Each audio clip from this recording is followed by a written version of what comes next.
I'm Simran Sethi with EcoBiz, small profiles of people making big ecological advances in the business world. Behind most musicians, you'll find a good guitar, but these days, with deforestation on the rise worldwide, the classic woods used to make these instruments are disappearing fast. Guitar manufacturing is only a small part of the problem, but it can be a big part of the solution. Get ready to hear how saving trees is music to this guitar maker's ears.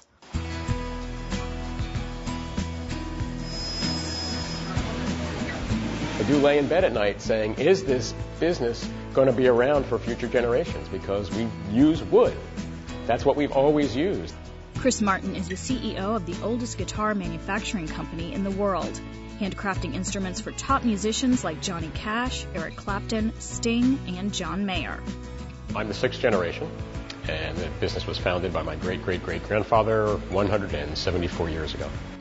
Through the years, C.F. Martin and Company have crafted their guitars out of timbers like Brazilian rosewood, mahogany, and spruce.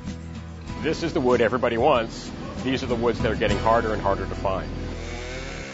Due to irresponsible logging practices known as clear cutting, these woods are becoming increasingly scarce. Basically, they just cut everything down and hope it regenerates eventually. In Brazil, the wood was so over-harvested that it is illegal to trade in new Brazilian rosewood. By and large, there's no more commercial mahogany left anywhere in Central America.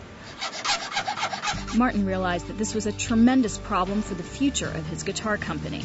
Because this is a family business and I'm the sixth generation, it was always in the back of my mind. But a little over 3 years ago, I had a daughter. And now it became in the front of my mind that someday my 3-year-old daughter may want to build guitars. And I don't want to be the one that has to say to her, gee, I'm really sorry, Claire, but there's no more wood left to build guitars out of. In 2006, Chris Martin joined forces with the environmental nonprofit Greenpeace and other top guitar makers to create the Greenpeace Music Wood campaign.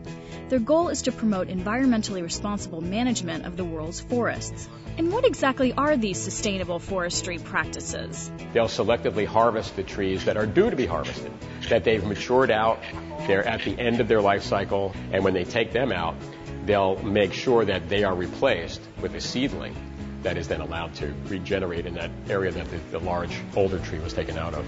This was the first sustainable model we did. It's American cherry from western Pennsylvania, from a family business that treats their forest in a sustainable, renewable manner. They sound a little bit more like mahogany. It hasn't been easy. Martin initially had to overcome a good deal of resistance within the marketplace.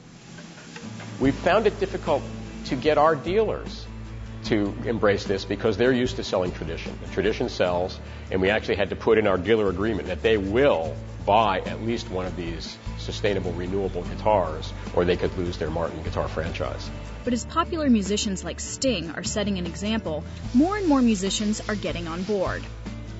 The people that buy them like them. It's just getting people to pick one up, getting the purist over the fact that it's not the traditional wood that his father's Martin guitar was made out of. Once we get it in their hands, if you could blindfold them, they might not know the difference. This year, C.F. Martin and Company is celebrating their 175th anniversary, and Martin has high hopes for the future of sustainable guitar manufacturing. I'm hoping that newer, younger generations of guitar players who are more open, who maybe have more invested in the future of the earth, is going to say this is a cool thing.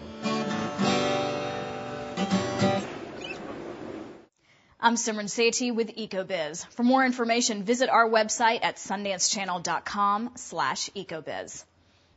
What can you do? Visit sundancechannel.com/ecobiz.